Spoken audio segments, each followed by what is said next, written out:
কেমন আছেন বন্ধুরা? নমস্কার। চলে এলাম গল্প জগতের আরেকটি নতুন পর্ব নিয়ে। সকলকে শুভ বিজয়ার অনেক অনেক শুভেচ্ছা জানিয়ে শুরু করতে চলেছি আমরা আজকের অনুষ্ঠান। এই চ্যানেলটি যদি আপনাদের ভালো লেগে থাকে তাহলে লাইক, শেয়ার, কমেন্ট করে আমাদের সঙ্গে থাকুন এবং আমাদের উৎসাহিত করে আমাদের চ্যানেলটিকে সাবস্ক্রাইব করুন। Please please please. গল্প জগতের আজকের নিবেদন জোকার। রচনা শক্তিপদ রাজগুরু। ন্যাড়ার দিকে চেয়ে থাকি অবাক হয়ে। চকচকে প্যান্ট, টেরিলিনের শার্ট আর ঝকঝকে জুতো পরে ও কদিন আগেই কলকাতা থেকে ফিরে এসেছে। মাঝে মাঝে এমনি দেশ ভ্রমণে যায় ন্যাড়া। দিল্লি, বোম্বাই, জামশেদপুর, কলকাতা সব তাবড় শহরেই ওর ঘনিষ্ঠ আত্মীয়রা থাকেন। তাদের কাছে যেতে হয় তাকে। ন্যাড়া বলে, কোর ব্যাং হয়ে এই কাঞ্চনপুরে পড়ে রইলি সমী? সি দ্য ওয়ার্ল্ড, পৃথিবীকে ঘুরে দেখতে হবে। ন্যাড়া তাই যেন পৃথিবী ঘুরতে শুরু করেছে। ক্লাস 8-এ 3বার গোঁত্তা খেয়ে এবার আমাদের সঙ্গে পড়ছে। বাজার পাড়ায় ওদের বেশ কয়েকখানা বড় বাড়ি, দোকানপত্রও আছে। ন্যাড়ার বাবা দাদা এখানকার বনেদি ব্যবসায়ী। ন্যাড়াও সেবার ক্লাস 8-এ গাড্ডু মেরে বাজারের একটা ঘরে দোলের আগেই আবির, রং, পিচকারি, বেলুন, লজেন্স, বিস্কুট নিয়ে একটা দোকান খুলে বসে গেল। আমরা ভাবলাম ন্যাড়া বোধহয় ব্যবসাতেই নামলো। তাই বলি, কিরে পড়াশোনা করবি না? ন্যাড়া বিজ্ঞের মতো বলে, পড়ে কি হবে? থার্ড পণ্ডিতের কথাটা মনে নেই? বাণিজ্যে বসতে লক্ষ্মী। তাই ভাবছি ব্যবসায় করব এবার।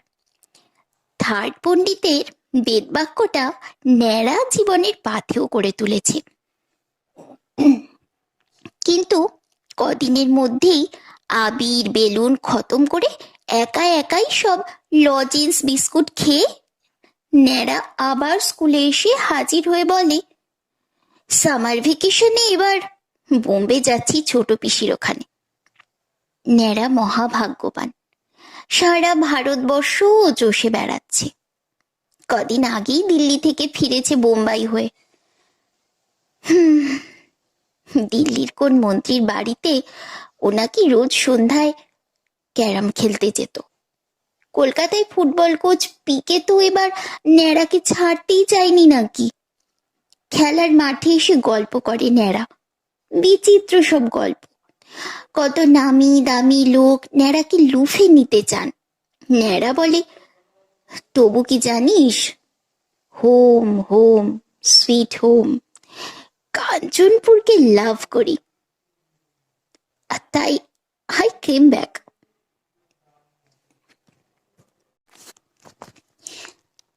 ন্যাড়া ক্লাস 8 অব্দি রোগড়েছে, আর ইংরেজিতে তার নম্বর 15-20-এর বেশি কোনোদিন ওঠেনি। কিন্তু মুখ দিয়ে ইংরাজি বুলি ছোটে তুবড়ির মতো। আমাদের এখানকার দারোগাবাবুর ছেলে ভূত আড়ালে বলে, সব গুল, ও বেটা নাম্বার 1 লায়ার। ন্যাড়ার যে কোনো গুণ নেই এটা আমার মতো ন্যাড়া ভক্তের মানতে মন চায় না। তাই কথাটা শুনে চুপ করে থাকি। সেদিন খেলার মাঠে কথা উঠেছে এবারের গুপি বাগানের মেলা নিয়ে। কদিন ধরে শান্ত কাঞ্চনপুরের জীবনে ওই মেলাটা বিচিত্র উন্মাদনা আনে। রাঢ় অঞ্চলে ধান উঠে যাবার পর সারা দেশের লোকের হাতে বেশ কিছু পয়সা আসে।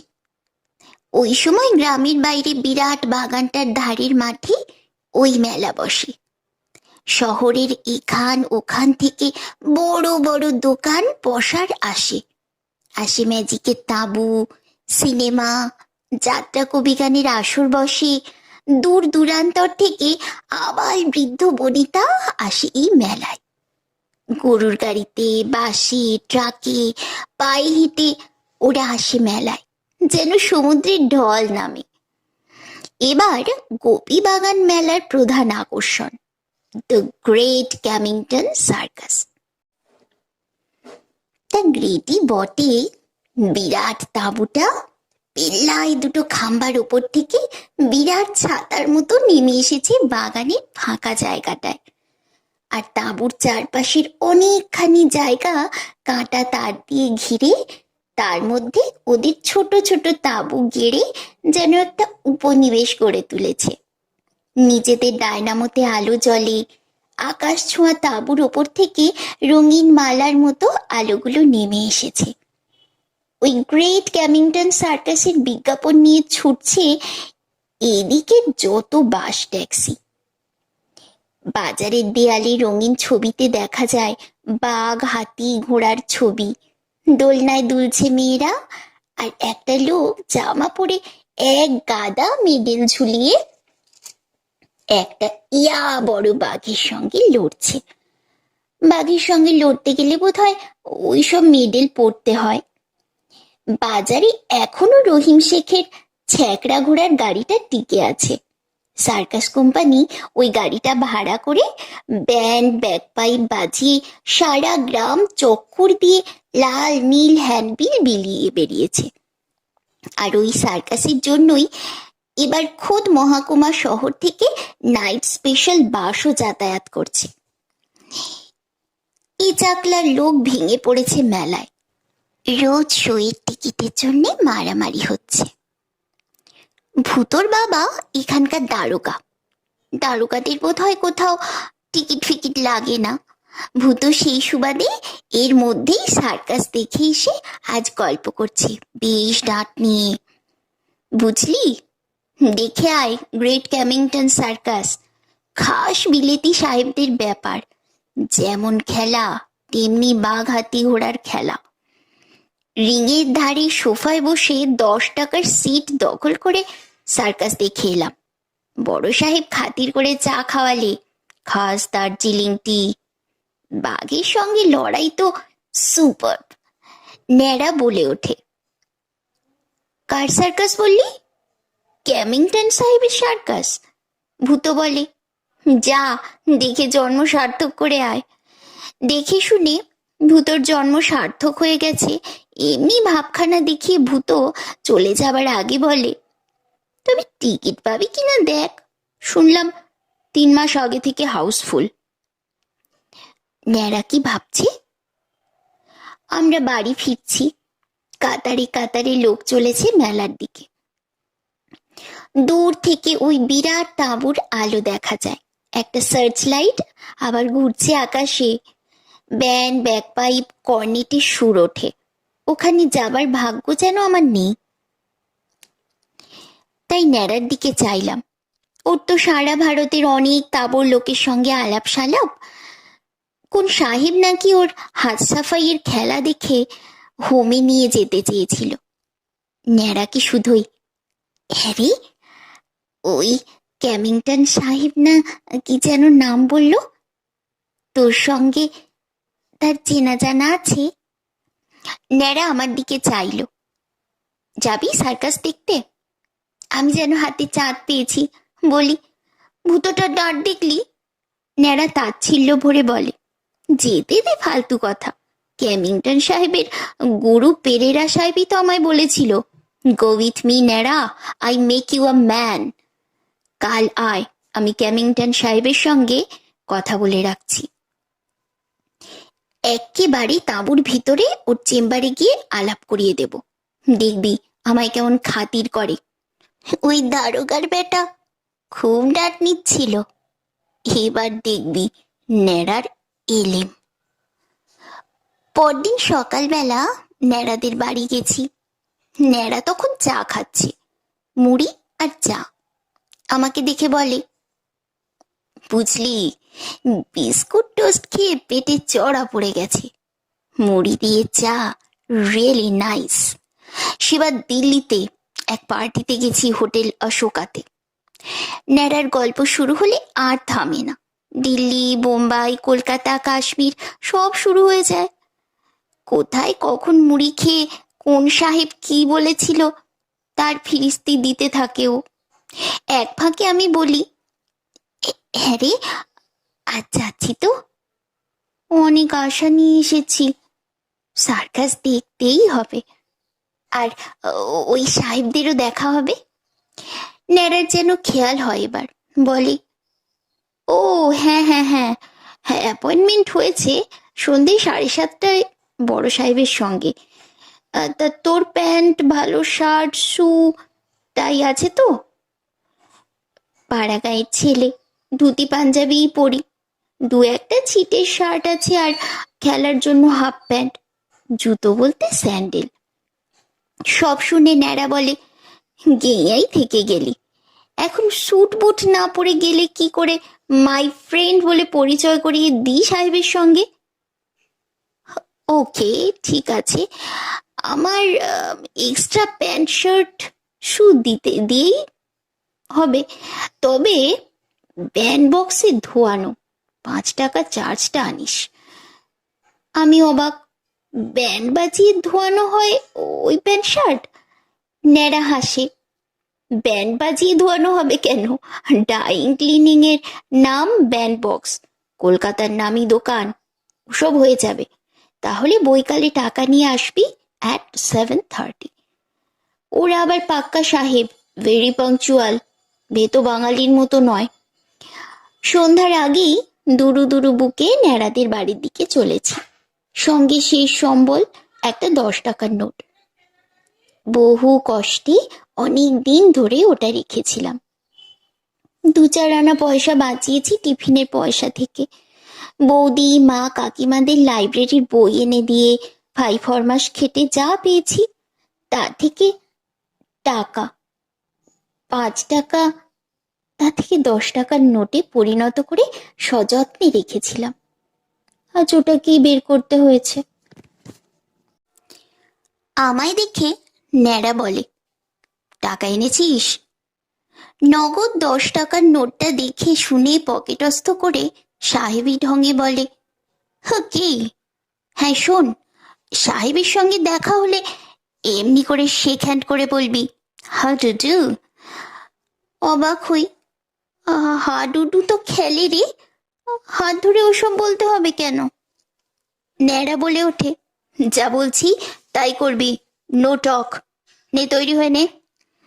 তালকোল পাকানো একটা পুঁটুলি থেকে বিরাট ঢাউস সাইজের লাল প্যান্ট আর লাল নীল হলুদ ছোপ ছোপ কাটা সব ইয়া পেল্লায় শার্ট বের করে ন্যাড়া বলে, আয় তোকে পরিয়ে দি।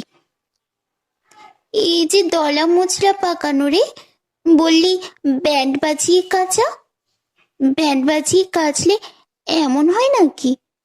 ন্যাড়া ধমকে ওঠে, ব্যান্ড বক্সে কাচা, এসব তুই বুঝবি না, নে পড়। আমি যেন ওই বিরাট ছালার মধ্যে সেধিয়ে গেছি, প্যান্টটা নড়বড় করছে, শার্টটার গহ্বরে আমাকে যেন খুঁজে পাওয়া যায় না, আর ওই রং জং দেখে নিজেই ঘাবড়ে গেছি।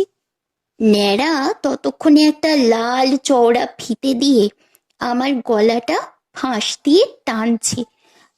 ঘাবড়ে গিয়ে বলি, এই ন্যাড়া, দম বন্ধ করে মারবি নাকি? ন্যাড়া গর্জে ওঠে, তাই, একে বলে তাই, সাহেব তো দেখলি না জীবনে। গিটটা এবার একটু আলকা করে দিল ন্যাড়া। আয়নায় এবার নিজেকে দেখে অবাক লাগে, পায়ে পড়েছি ন্যাড়ার একজোড়া জুতো, ইয়া লম্বা, ইয়া চওড়া, ডোঙার মতো জুতোর কাগজ আর ন্যাকড়া ঠেসে পা ঢুকিয়েছি। ন্যাড়া বলে, একটু চলে ফিরে প্র্যাকটিস করে নে। এবার আমার হাত ধরে ও শেক হ্যান্ড করতে আমিও ওর শেখানো পোজ মতো হাতটা ধরে বলে উঠি, হাডু ডু ডু ডু ডু ডু। ন্যাড়া গম্ভীর ভাবে বলে, ওকে, তবে অতগুলো ডু ডু ডু বলবি না, 2-1টা বলবি, ব্যাস, তাতেই হবে। সাহেবরা আবার বাড়াবাড়ি পছন্দ করে না। এই বিচিত্র পোশাকে গ্রামের মধ্যে দিয়ে যেতে সাহস হয় না, অনেকেই হাসাহাসি করবে, হয়তো বা পাড়ার তাবৎ কুকুরি পিছনে লাগবে। তাই ন্যাড়াদের বাড়ির পেছনে দিঘির পাড় ধরে ধান খেতে নামবো আমরা। রাতের অন্ধকারে মাঠ দিয়ে গেলে কেউ দেখার থাকবে না। ওই মাঠ দিয়ে সোজা মেলার ধারে পৌঁছানো যাবে। শীতের রাত, কুয়াশায় অস্পষ্ট সব কিছু। হিম পড়ে আলপথের ঘাসগুলো ভিজে পিছল হয়ে উঠেছে। ওই বেঢপ প্যান্ট, নড়বড়ে শার্ট আর ইয়া ডোঙার মতো 3 সাইজ বড় জুতো পরে হাঁটতে পারি না। আল মাঠ টপকাতে কষ্ট হয়। আমি বলে উঠি, এই কি পোশাক রে? হাত দিয়ে হাঁটা যায় না, কেমন জাপটে ধরছে। ন্যাড়াও প্যান্ট শার্ট পরেছে। আমার কথায়ও বলে ওঠে, সাহেবরা কখনো আলপগার টোপকে হাঁটে? ইডিয়েট কোথাকার। কথাটা হয়তো সত্যি।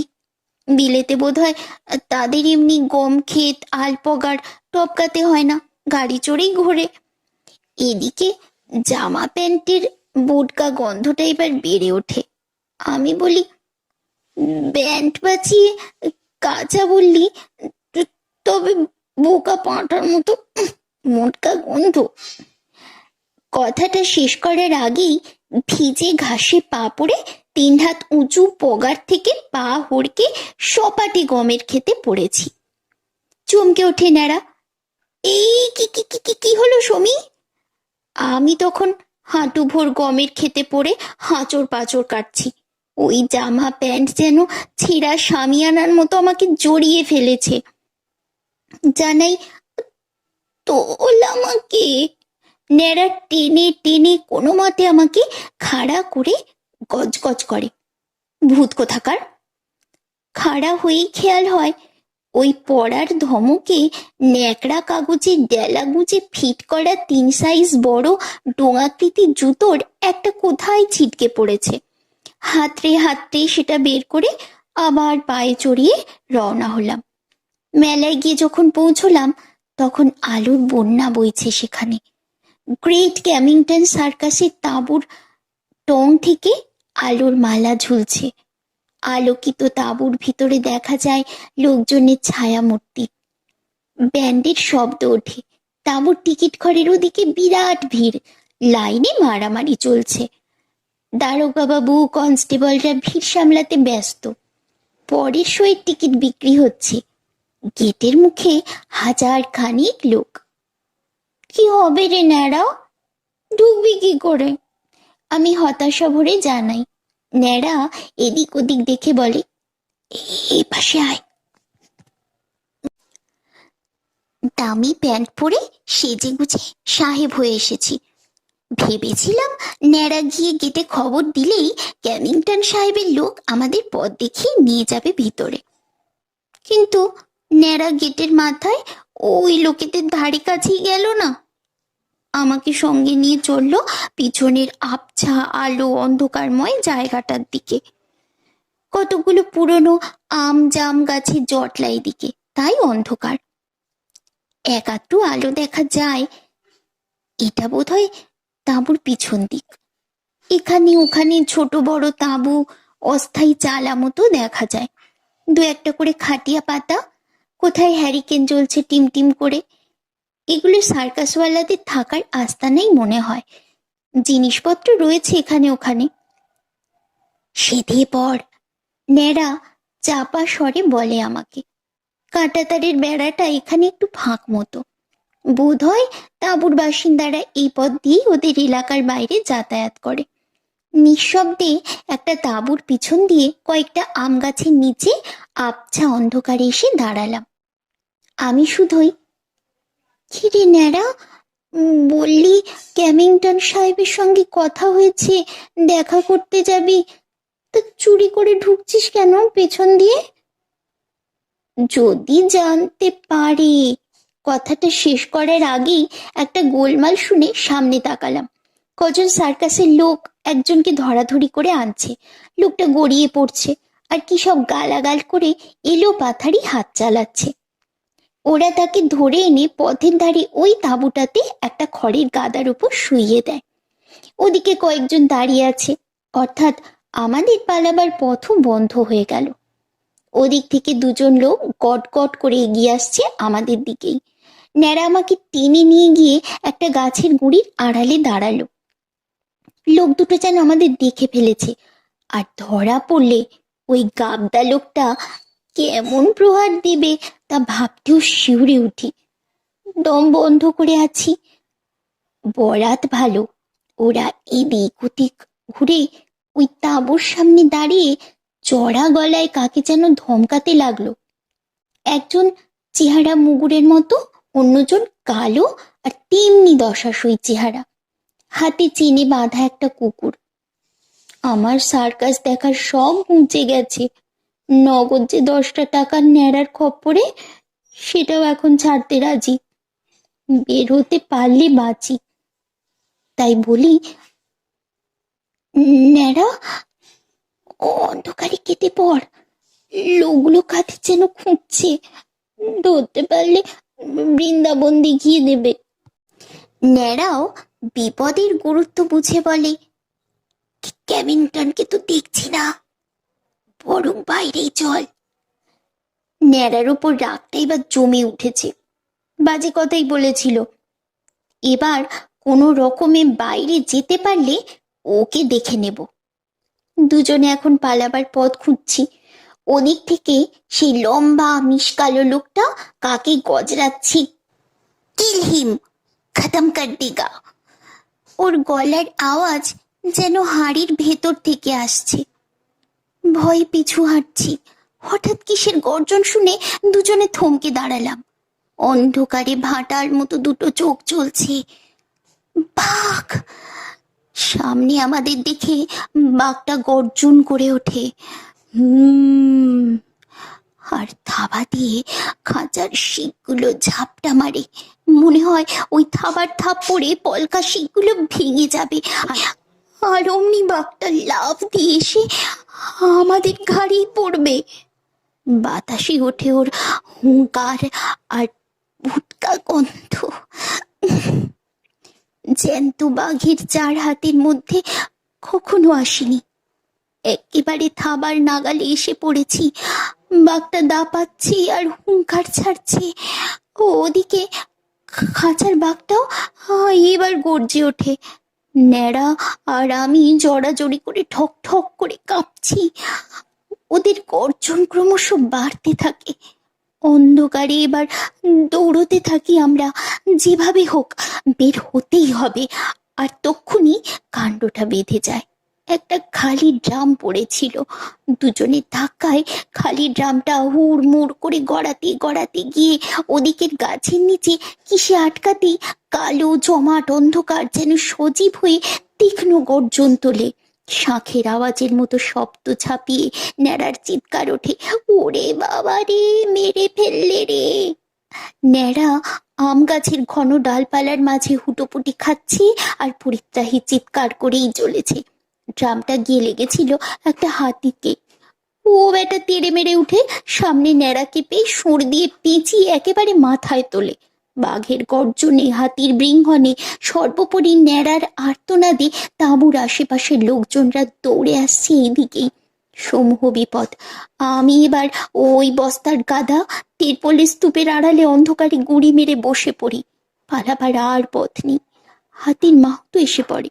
সে চিৎকার করছে, বজরংজি, উধার দো উসকো। হাতিটার নাম বোধ হয় বজরঙ্গি। ন্যাড়াকে সুর দিয়ে তুলে আম গাছের ঘন ডাল পাতার মধ্যে রগড়াচ্ছে। মাহুতের কথায় হাতিটা ওকে নামিয়ে দিয়েছে। ততক্ষণে ওকে ঘিরে ফেলেছে কয়েকজন লোক। কে ধমকে ওঠে, হিয়া কিউ আয়া, চলো উধার। ন্যাড়াকে ধরে ফেলেছে। এবার নিয়ে যাবে তাকে কর্তাদের কাছে।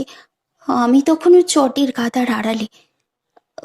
ওরা ধরে নিয়ে যাক ন্যাড়াকে, এই ফাঁকে আমি বের হয়ে যাব। হঠাৎ বিকট গর্জন করে হাড়ির মতো মুখখানা দেখে চমকে উঠি।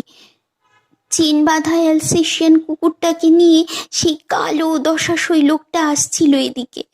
গোল বাঁধিয়েছে কুকুরটা। ও ব্যাটা লাফ দিয়ে একেবারে ওই বস্তা তেরপোলের গাদার সামনে এসে গর্জন করে ওঠে। ইয়া জিভটা লক লক করে।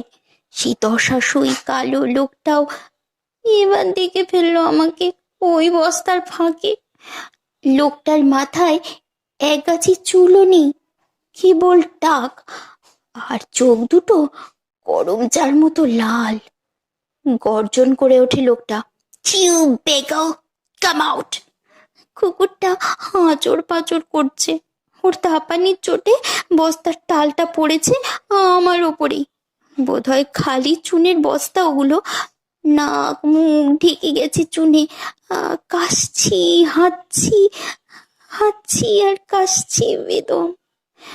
নড়াচড়ার কায়দা নেই। তাই বলি, আউট হবো কেমন করে? "What, you damn swine!" আরো কারা এসে পড়েছে। ওরা বস্তা সরিয়ে আমার ওই বিচিত্র মূর্তিটাকে পেশ করলো সেই লোকটার সামনে। পরনে ওই প্যান্টুল সাদা লালে ছুপে গেছে, লাল শার্টের চক্কর বক্কর রং বাহার আর দুই পেল্লায় জুতো পরা চুনমাখা বিচিত্র মূর্তি দেখে সাহেব বলে, "হু আর ইউ?" "ইনি ক্যামিংটন সাহেব।" কোন দেশের সাহেব জানি না। সাহেবরা যে তেলো হাঁড়ির মতো মিশকালো হয় জানাই ছিল না। লোকটা এক হ্যাঁচকা টানে আমাকে বস্তার গাদা থেকে শূন্যে তুলেছে।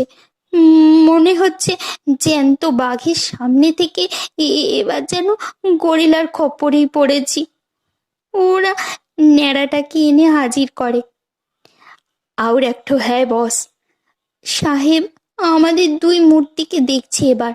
বিচিত্র পোশাক আর হাবভাব দেখে সে চেয়ে আছে। ন্যাড়া হাতির সুর চেপে গাছের ডালে রগড়ানি খেয়ে ঘাবড়ে গেছে ন্যাড়া। গাছের ডালে ছিল নালশো পিঁপড়ের বাসা। সেই বাসা ভেঙে তার পিঁপড়ে তার জামা প্যান্টের মধ্যে সেদিয়ে গেছে। তারা এবার কামড়াচ্ছে সর্বাঙ্গে, আর ন্যাড়া কিলবিল করে চুলকোচ্ছে হেলে দুলে। কে বলে উঠল, "গুড জোকার বস। জনের তো আলুর চপ আর কাটলেট খেয়ে পেট ছেড়েছে।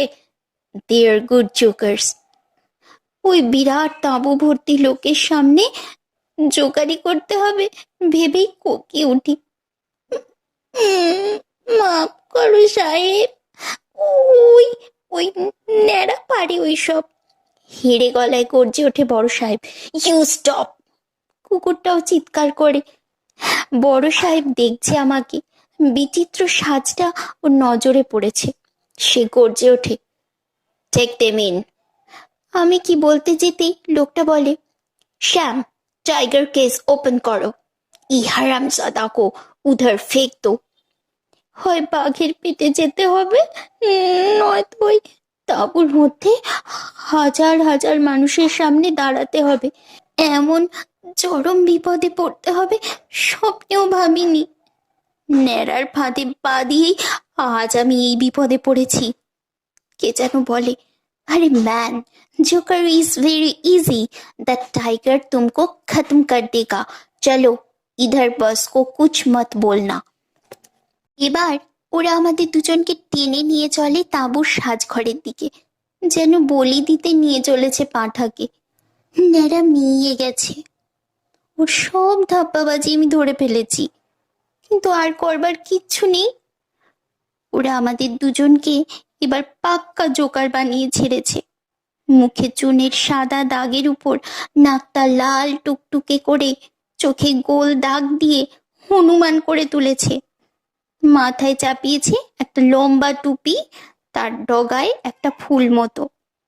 মাথা নাড়ার সঙ্গে সঙ্গে ফুলটা এধার ওধার দুলছে। একজন পেটমোটা জোকার আমাদের মধ্যে একটু তালিম দিয়ে নেয়। সেই এখন 1 নাম্বার জোকার। অন্যজন নাকি পেট ছেড়ে তাঁবুতে ককাচ্ছে, তাই আমাদের ধরে এনে নামিয়ে দিয়েছে। তাঁবুটা এর মধ্যে ভর্তি হয়ে গেছে। লোকজন যেন মুখিয়েছিল। গ্যালারি, চেয়ার, সোফা, মাটি, কোথাও তিল ধারণের ঠাঁই নেই। বাজনা শুরু হয়েছে। আলোগুলো নিভছে আর জ্বলছে। ঘন্টা বাজতেই এরিনায় পরীর দলের মতো বিচিত্র পোশাক পরা এক ঝাঁক মেয়ে দৌড়ে গিয়ে তাঁবুর পোল ধরে তরতরিয়ে উঠে গেল। শূন্যে তারা দোল খেতে থাকে। সার্কাস দেখার মজার, কিন্তু যারা করে তাদের যে এমনি অবস্থা, আগে তা জানাই ছিল না। ওই জনসমুদ্র দেখে ভয়ে ঠকঠকিয়ে কাঁপছি। 1 নম্বর জোকার আমাদের দুজনকে নিয়ে এসেছে এরিনায়। মনে হচ্ছে কাঁপতে কাঁপতে পড়েই যাব। তবু আসমানে ট্রাপিজের খেলা দেখছি। হঠাৎ পেছনে সপাটিকার লাথি খেয়ে ফুটবলের মতো শূন্যে ছিটকে উঠেছি।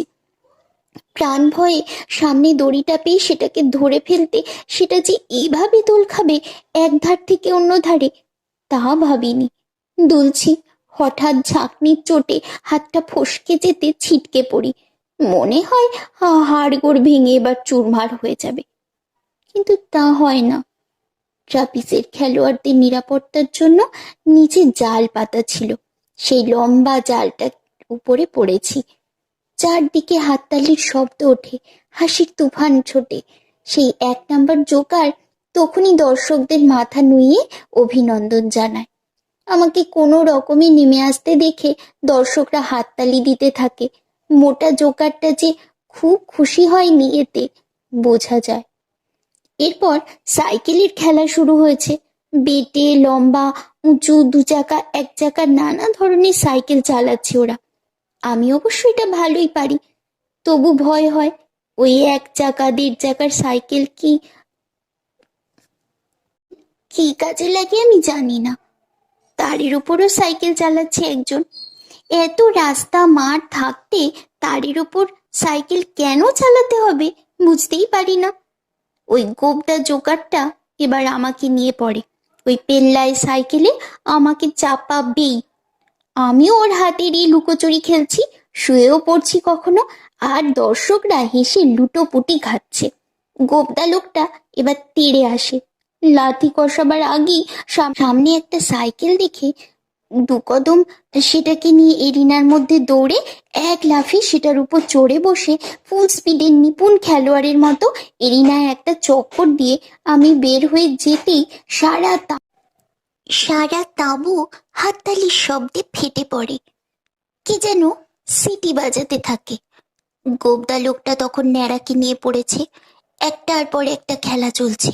গোবদা লোকটা এবার তাক পেয়ে হাতির খেলার সময় আমাকে একটা লাথি কষিয়েছে আবার। হাতিটা ফুটবল খেলছে। ওই 1 নম্বর জোকারও যেন ফুটবল মনে করে আমাকে। দর্শকরা খুশিতে হইচই করে ওঠে। ওরা হাসছে। লাথি খেয়ে ছিটকে পড়ে আমিও দাঁত বের করে বোকার মতো হাসছি। মনে মনে রাগটা জমে উঠছে, কিন্তু পালাবার পথ নেই। এরিনার বাইরে দাঁড়িয়ে আছে বড় সাহেব। লোকটা দেখছে আমাকে। এবার বাঘের খাঁচা 2টো আনা হয়েছে। বেশ জমাটি এদের বাঘের খেলা। বড় সাহেব গোমরা মুখ করে বলে, কদেও বাঘের মুখে যেতে হবে। আটকে উঠি। বাঘ তো আর জোকার মানবে না। তাছাড়া বাঘটা আগে থেকেই আমাদের উপর নজর রেখেছে। কিন্তু সে কথা কে শোনে? বড় সাহেব গর্জে ওঠে, গো সো সাম ফান দিও। অর্থাৎ বাঘের সঙ্গেও মশকরা করতে হবে। 1 নম্বর জোকার আচমকা দুম করে একটা লাথি মারতে আমি এরিনাতে এসে পৌঁছে গেলাম। এর আগে জ্বলছে সারা শরীর। এর শোধ এবার নিতেই হবে।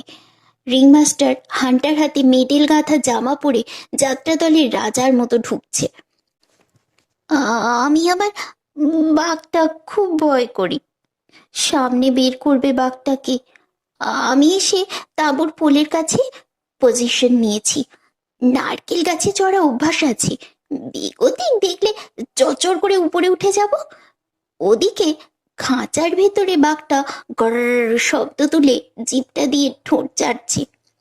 ওকে বের করবে এবার। সেই মোটা জোকার এবার তাক বুঝে আমার দিকে এগিয়ে আসে। ওখান থেকে সরিয়ে বাঘের মুখেই নিয়ে যাবে আমায়। তৈরি ছিলাম। ওর লাথি কষাবার আগেই ওর হাঁটুতে একটা ঠোক্কর লাগাতে লোকটা গিয়ে ছিটকে পড়লো একেবারে খাঁচার কাছে। আর বাঘটাও হঠাৎ সামনে অমনি মাংসল একটা বস্তুকে গড়াগড়ি খেতে দেখে মনের আনন্দে গর্জন করে ওঠে, আমি ওই গর্জনের ধাক্কায় তোর করে তাঁবুর খুঁটি বেয়ে উপরে উঠছি। নিচে তখন সেই গোল মতো জোকারটা প্রাণ ভয়ে কুমড়োর মতো গড়াচ্ছে আর চিৎকার করছে। বাঘটাও গর্জন করে লেজ নাড়ছে, যেন লাফিয়ে পড়বে ওই লোকটার ওপর। রিং মাস্টারও ঘাবড়ে গেছে। কলরব, আর্তনাদ ওঠে, তাঁবুতে হইচই শুরু হয়। বাঘ খোলা পেয়ে লাফ দিয়েছে যেন কার উপর। যে যেদিকে পারছে দৌড়চ্ছে। গ্যালারি থেকে ছিটকে পড়েছে লোকজন। সারা তাঁবুতে আর্তনাদ ওঠে। আমিও প্রাণপণে ঠেলে উঠছি তাঁবুর পোল দিয়ে। ট্রাপিজের খেলোয়াড়দের বাঁচাবার জন্য নিচের এপোল থেকে ও মাথা অবধি লম্বা জাল টাঙানো। তারই এক প্রান্তের দড়িটা একদিকে পোলের উপর জড়ানো। সেই দড়িটা আমার পায়ে লেগে কি করে খুলে যেতে ধাউস লম্বা জালখানা একেবারে এরিনার উপরেই পড়েছে। আর পড়বি তো পড় সেই খোলামেলায় দাঁড়ানো বাঘটার উপরেই। বাঘটা আচমকা বন্দি হয়ে যত দাপাচ্ছে ততই আষ্টে পৃষ্ঠে জড়াচ্ছে জালে। ততক্ষণে জোকার বাবাজি ঝেড়ে ঝুড়ে উঠে দৌড়।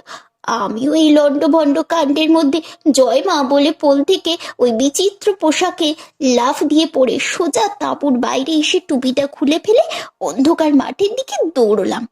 ততক্ষণে সারা মেলায় তুলকালাম কাণ্ড বেঁধে গেছে। বাঘ নাকি ছাড়া পেয়ে গোটা কয়েক মানুষকে খেয়ে ফেলেছে। যাত্রার আসরে জরির পোশাক পরা রাজপুত্র আর বদমাইশ মন্ত্রীর মধ্যে তখন তুমুল অসিযুদ্ধ চলছিল। ওরাও এই সংবাদে অসিযুদ্ধ তখনকার মতো মুলতুবি রেখে ওই টিনের তলোয়ার হাতে পৈতৃক প্রাণ নিয়ে দৌড়েছে। ফ্লুট কর্নেটওয়ালারা যন্ত্র বগলে নিয়ে পগার পার। দর্শকরা আর মেলার জনতা কেউ বাঁশ, কেউ মিষ্টির দোকানের হাতা খুন্তি হাতিয়ার করে দৌড়চ্ছে। আমার দেহে তখন মত্ত মাতঙ্গের বল। ভীম বেগে দৌড়চ্ছি। ন্যাড়াও এসে জুটেছে। তার পরনে জোকারি সেই ডোরা কাটা বিচিত্র পোশাক। মাঠ পগার টপকে পালাচ্ছি। আশেপাশেও দৌড়চ্ছে অনেকে। হঠাৎ একটা জলার ধারে এসে ন্যাড়া কি করে যেন ছিটকে পড়ে একেবারে জলে। কে যেন চিৎকার করে ওঠে, বাঘ রে, এই যে জলে। ন্যাড়ার ডোরা কাটা পোশাকটা অন্ধকারে বাঘের গায়ের রং ধরেছে। ধূপ ধাপ ধপাস জলেই পড়ছে বাঁশের লাঠির বাড়ি।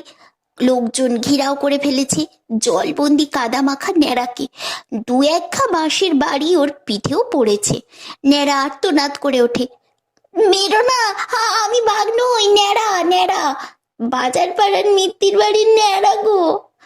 তখনও জলে কাদায় বাঁশবাজি চলেছে, ন্যাড়াও কোকিয়ে চলেছে। আমি এই অবকাশে ওদের ছাড়িয়ে দৌড়েছি। নির্জন অন্ধকার মাঠ। বেশ কিছুক্ষণ দৌড়বার পর একটা অর্জুন গাছের নিচে হিম ভেজা ঘাসের উপর বসে পড়ি। হাঁপড়ের মতো হাঁপাচ্ছি, ফোঁস ফোঁস করে। জিরিয়ে জলার জলে হাত মুখ ধুয়ে সেই রং তুলে আবার গ্রামের দিকে ফিরছি। তখন সার্কাসের মাইকে ঘোষণা চলছে, আমাদের বাঘের খেলা শুরু হচ্ছে। আপনারা শান্ত হয়ে যে যার স্থান গ্রহণ করুন। আমাদের খেলা শুরু করছি। মেলায় আবার আলো জ্বলছে। যাত্রা দলের ঢোল কর্নেট বাজছে, সার্কাসের বাজনা ওঠে। আমি আর ওদিকে নেই। পরাজিত সৈনিকের মতো ছত্রভঙ্গ অবস্থায় বাড়ির বাইরের ঘরে এসে আশ্রয় নিলাম। পরদিন সারা গ্রামে হইচইয়ে জের চলে। আমাদের রকের আড্ডার ভূষণ বলে, কাল দারুণ খেলা জমেছিল। একজন নতুন জোকার যা করছিল না, ফ্যান্টাস্টিক। আরে সেই তো এত বড় বিপদ থেকে বাঁচালো বুদ্ধি করে, না হলে বাঘটা দু চারজনকে খতম করে দিত। নবনীধর বিজ্ঞের মতো বলে, সার্কাসের ভেটারান প্লেয়াররাই তো জোকার হয়। ওই জোকারটা জালখানা কায়দা করে না ফেলে দিলে বাঘ যে কি করতো কে জানে। আমি একটু নিশ্চিন্ত হই, তাহলে আসল খবরটা ওরা জানে না। অবশ্য মুখে চোখে চুনকালি মাখিয়ে যা ভূত সাজিয়েছিল তাতে দূর থেকে চেনারও উপায় ছিল না। ন্যাড়ার কাছে নগদ 10টা টাকাই রয়ে গেছে। অবশ্য তার ব্যান্ড বাজিয়ে কাঁচা প্যান্ট জামার যা হাল হয়েছে, সেগুলো কাচতে আবার ব্যান্ড বাজাতে হবে। আর জুতোগুলো মাঠে না মেলায় কোথায় পড়েছে কে জানে। শুনলাম ন্যাড়ার নাকি কাল দোতলা থেকে পড়ে গিয়ে হাত পা ছড়েছে। আর একটা ঠ্যাংও মোচকে ঘায়েল হয়ে বিছানায় পড়ে আছে পট্টি বেঁধে। আমি আর ওর খবর নিতে যাইনি।